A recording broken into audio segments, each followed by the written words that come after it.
Well, guys, it looks like the inevitable finally happened. The console war, it's finally over.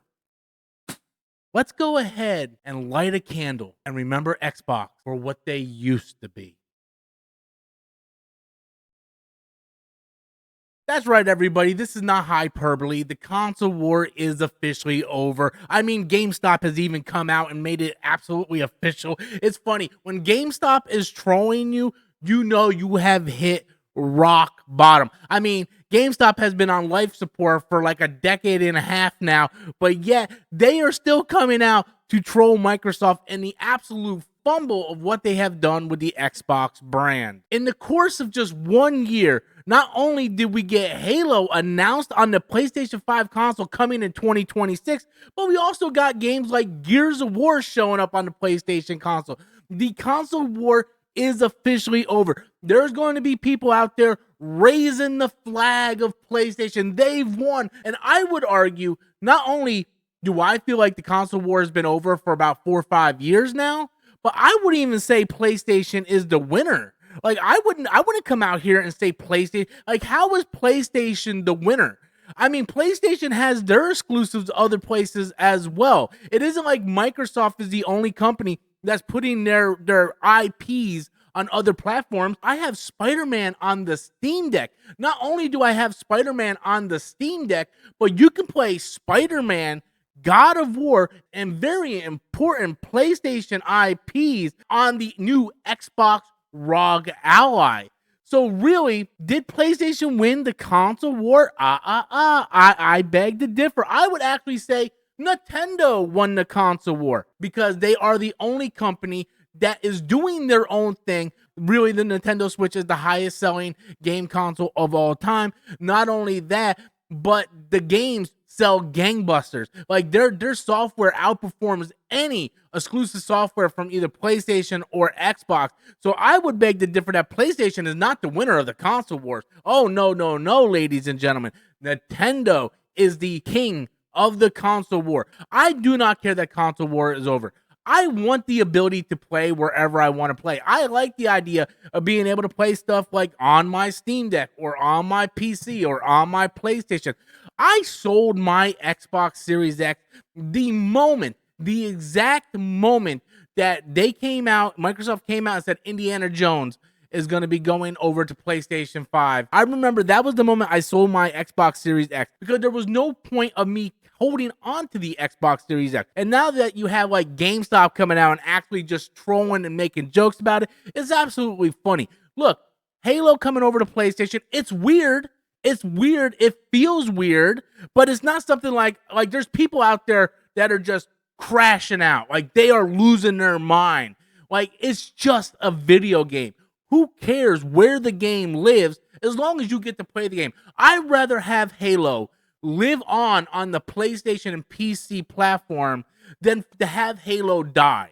How many game franchises have I absolutely loved that just disappeared? Uncharted disappeared. Resistance Fallen Man disappeared. Killzone, where the heck is Killzone? Disappeared. I'd rather have these corporations either license these games out or put a multi-platform and let these properties live on so I can enjoy them 5, 10, 15 years down the line rather than have these properties just die. It is clear to everybody, it's clear to me that Microsoft has gotten in the way and they have stepped on the necks of the Xbox brand. Phil Spencer and Sarah Bond, Matt Booty, Microsoft is now dictating the terms on what's going on with the Xbox brand. And I said this in a video 2 days ago. In my opinion, if it wasn't for the fact that Microsoft has so much money invested into these IPs and these studios, I feel like Microsoft would just shut the Xbox studio down, like shut the division down completely, just stop selling hardware, which one would argue they kind of already are. Stop selling hardware, shut the division down, and then just sell off these properties or close these studios. But they have so much money invested in all these studios that it would make no sense for them to just shut this stuff down. So what they're doing is they're going ahead and putting these things everywhere, and they're trying to make as much money as they possibly can. When they raised the price of Game Pass to $30, that was Microsoft saying, we are tired of you guys getting away with these high budget games for a low price. We want you to buy games again. We messed up. Microsoft's like, Xbox messed up. Phil Spencer messed up because they trained you guys not to buy games.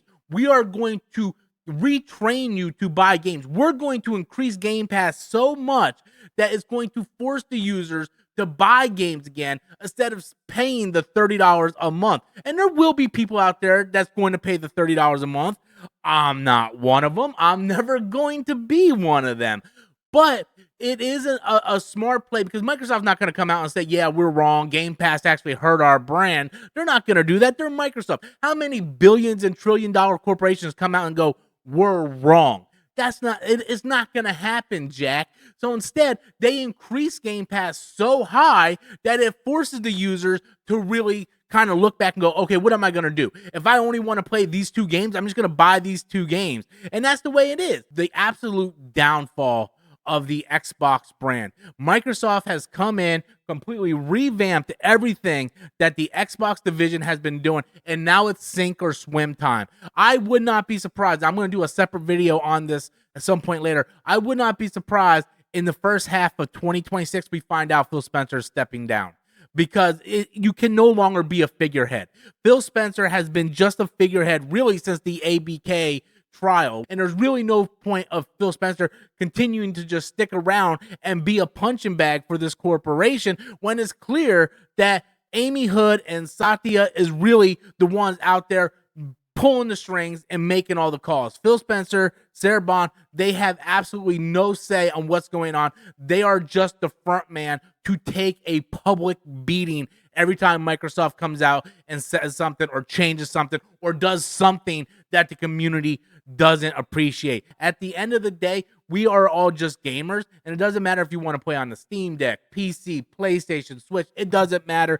Just play on the platform that you enjoy playing on, and that's really all that matters. It's all about the software. It's not about the console, but there are people out there that waves the flag for certain consoles. It is over. Xbox is officially dead. That's my thoughts on it, guys. Smash that like and subscribe button. I would appreciate it as we're on our way to 29,000 subscribers. Thank you all so very much. And until next time, as always, I am Robert Storms, and that's my opinion.